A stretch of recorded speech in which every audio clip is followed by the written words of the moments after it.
Hi folks, I'm John Mullen, the Energy Evangelist. In your business, if you know where you've come from, some people may call this analysis, or others would call this business intelligence. This will help you make decisions on upgrading equipment or allocating funds for maintenance, to manage your cash flow, or even to help you make decisions about moving location. If you don't have the information, you may be making expensive decisions.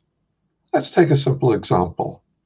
You have a 5-year-old car which has just gone out of warranty, but you know what you spent last year on maintenance and how much it would cost you without the warranty. A higher proportion of maintenance costs will occur between November and March each year because of weather conditions. So, if you have the data, you'll be able to make the right decision on keeping or replacing the vehicle before you are hit by winter maintenance costs. To make the right decisions, you should work through your business intelligence on a regular basis.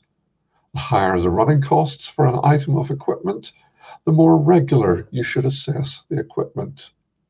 It's also worthwhile to know the advantages and disadvantages of upgrading to new equipment. You may find that new equipment could reduce your product or process costs if you could sell more at a slightly cheaper price mark. And from this, you can increase your profits. But without this business intelligence, you are making blind decisions. So that's enough for today. I'm John Mullen, the Energy Evangelist. Come and find out how to save energy, save money at energyevangelist.co.uk. Bye.